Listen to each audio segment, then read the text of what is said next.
अब बात करेंगे प्रधानमंत्री के जयपुर दौरे की। आज जयपुर के धानक्या में प्रधानमंत्री मोदी ने पंडित दीनदयाल उपाध्याय की प्रतिमा पर पुष्पांजलि अर्पित की, तो वहीं दादिया में एक जनसभा को संबोधित किया। इस दौरान उन्होंने विपक्ष पर जमकर प्रहार किए। देखिए ये खास रिपोर्ट।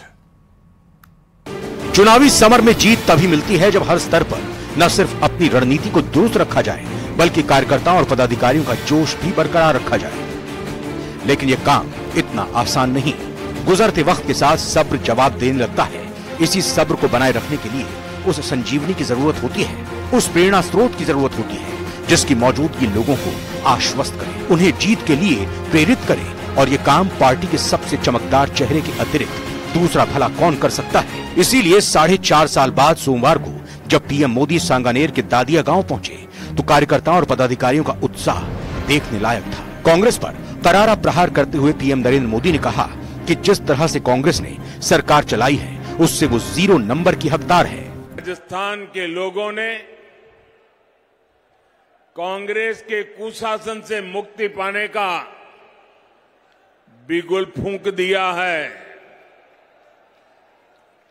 पिछले 5 साल जिस तरह की सरकार कांग्रेस ने यहां पर चलाई है वो 0 नंबर पाने की हकदार है। जनता जनार्दन से किए गए वायदे के प्रति अपनी प्रतिबद्धता दोहराते हुए पीएम मोदी ने कहा कि मोदी का मतलब है गारंटी पूरी होने की गारंटी। उन्होंने कहा कि अगर बीजेपी की सरकार आई तो पेपर लीक करने वाले माफिया के खिलाफ सख्त कार्रवाई की जाएगी।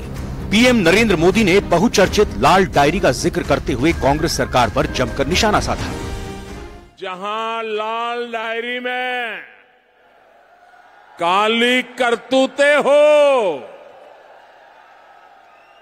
हर कोई कट और कमीशन में व्यस्त हो। इससे पहले उन्होंने धानक्या में दीनदयाल उपाध्याय की जयंती पर उनकी जन्मस्थली पहुंचकर श्रद्धांजलि अर्पित की। वहीं सभा स्थल पर ओपन जीप में खड़े होकर लोगों के बीच गए। वहां महिला कार्यकर्ताओं ने उनका स्वागत किया। गौरतलब है कि पीएम की रैली के साथ विधानसभा चुनाव के मद्देनजर बीजेपी की राज्य भर में निकाली गई 4 परिवर्तन यात्राओं का समापन हो गया है। इसीलिए पीएम मोदी ने उपस्थित जन समुदाय से परिवर्तन का संकल्प साकार करने का आग्रह किया। प्रदेश का चुनावी इतिहास देखें तो पाएंगे कि राज्य में साल 1993 से अब तक एक बार कांग्रेस और एक बार बीजेपी की सरकार बनती आई है। इस पैटर्न को देखें तो इस बार कांग्रेस की विदाई और बीजेपी के स्वागत का साल है। लेकिन कांग्रेस इस विधानसभा चुनाव में अपनी जीत दर्ज करने के लिए काफी ज्यादा सक्रिय नजर आ रही है। वहीं बीजेपी की बात करें तो पार्टी ने इस बार चुनाव अभियान का नेतृत्व अलग अलग सामूहिक टीमों को सौंप दिया है।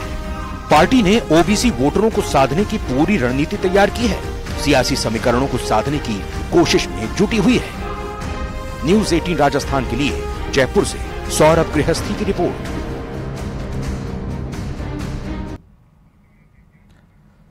तो वहीं गहलोत सरकार के कैबिनेट मंत्री गोविंद राम मेघवाल ने प्रधानमंत्री मोदी के भाषण को लेकर के अपनी प्रतिक्रिया दी। कहा कि ईआरसीपी को लेकर के प्रधानमंत्री ने निराश किया है। जिस तरह से मोदी जी ने सभा की है, ये सभा पूर्ण रूप से असफल हो रही है। और दूसरी बात यह है कि मुझे दुख इस बात का है कि अभी ईआरसीपी जिसकी भयंकर डिमांड है 13 जिलों में, लेकिन दुख इस बात का है कि प्रधानमंत्री ईआरसीपी पर एक शब्द तक नहीं बोले हैं। ये कमल का जो फूल है वो इस विधानसभा में इस चुनाव के अंदर इस तरह से मुरझाएगा कि लोग आश्चर्य करेंगे। मैं साफ चेतावनी देना चाहता हूं नरेंद्र मोदी जी को कि मोदी जी, आपने 2014 के बाद ये जुमलों के आधार पर सरकार चलाई है। आप झूठ पर झूठ बोलते जा रहे हैं। आज जो जिस तरह से ईआरसीपी की आपने पहले घोषणा की थी, वसुंधरा जी भी उस वक्त साथ में थे, लेकिन मुझे दुख इस बात का है कि आज आप एक शब्द तक उसके बारे में नहीं बोले हैं। और खबरों में फिलहाल वक्त